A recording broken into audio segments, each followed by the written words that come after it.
Welcome back to another R50 Mini video. Today we're going to fit some coilovers to my 2003 Mini Cooper. There is a couple of problems with the suspension. I think I've got a broken spring on one side on the rear, a knocking damper on the other, and I decided rather than buy all the individual parts, I'll just get a set of coilovers. So I picked up a second-hand set of coilovers that look in really good condition, and we're going to fit them today.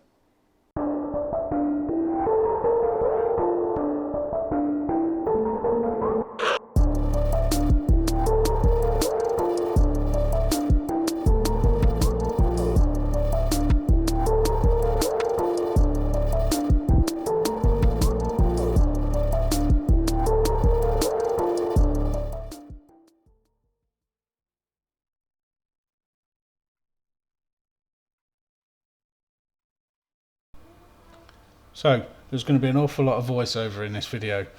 Obviously the first stage is to jack up your car. It was a really windy day.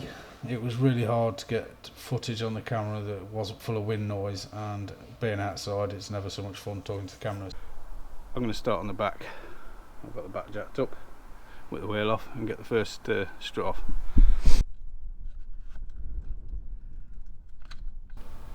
These funny little rubber covers on the lower shock bolt, I assume that's an original factory item. I think it's a daft idea.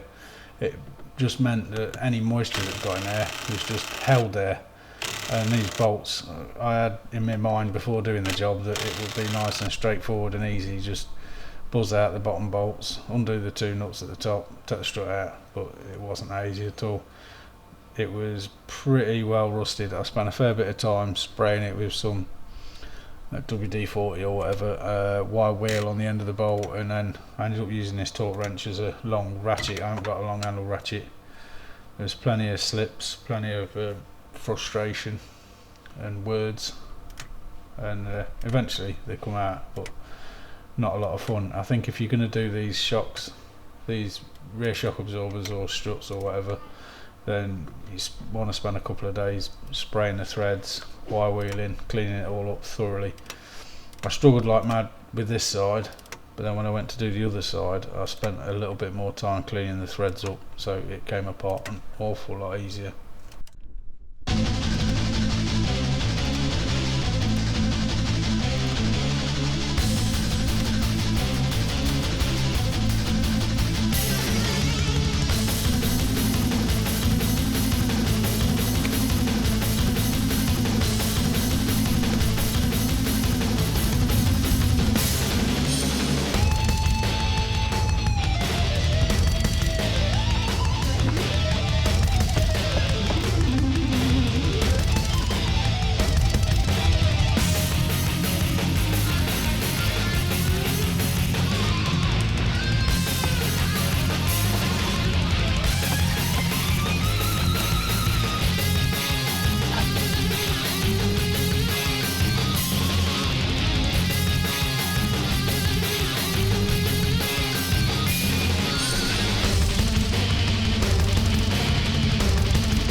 The wind is horrendous, so I've done the back.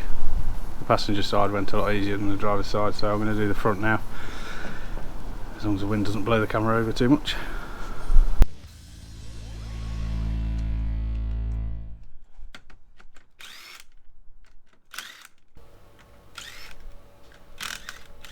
So when I've done the rears, I spent a little bit of time thinking about where I was putting the camera, and I moved it about a bit so I could show you what I was doing.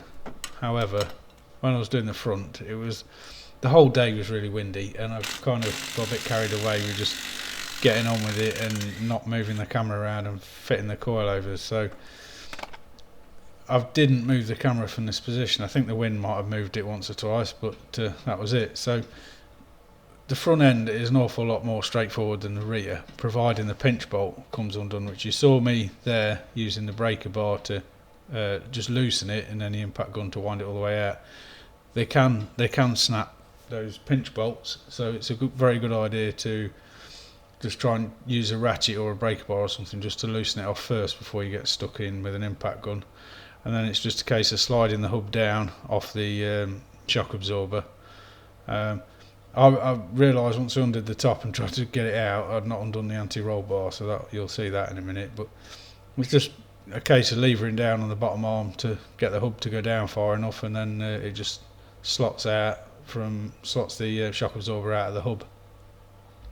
And then after that, it's really quite straightforward. You just undo the bolts on the top mount and you can take the strut out.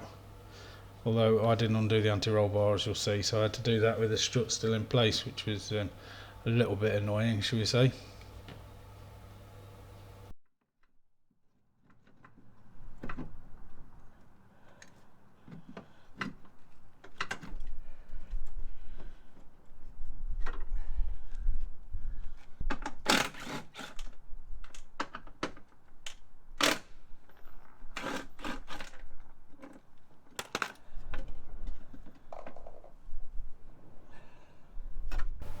So as you'll just have seen, I've just got the anti-roll bar link, or I'm just undoing it now.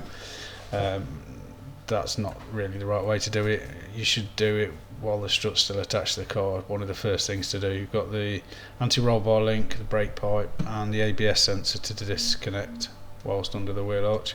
So I took that off the car, swapped over the top mount, and the coilover strut came without the top mount, so I just had to compress the original spring, take the top mount off, fit it onto there. Fortunately it was in good condition, and then bolt it back into the car, the reverse of how it came out, obviously doing the anti-roll bar link at the right time.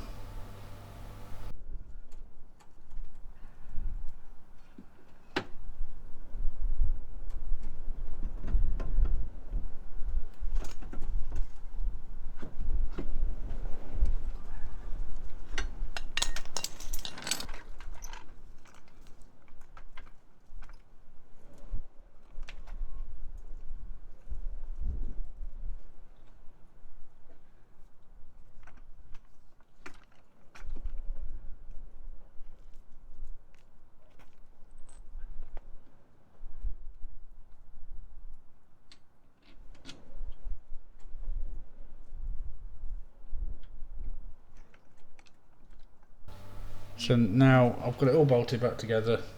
In a moment I'm going to stick the wheel on, and when I did that I realised a problem that I hadn't considered or even encountered before. So I put the wheel back on and realised that where I'd set the ride height, the tyre was rubbing on the nuts for the coilover adjustment, so I had to wind the adjustment up to pretty much full height to clear the tyre. So in order to overcome that, I went away and bought some 12mm hub-centric wheel spacers to fit to those front hubs, just so that I can space the wheel out a little bit and then wind the coilover down a bit. You can just see I was just looking there, trying to work out behind it what's going on. So that was the answer. I'll try and show you the wheel spacers at the end. They're not massive, they're hub-centric, they seem a good quality item with longer bolts. So I'll show you a little bit more in a few moments.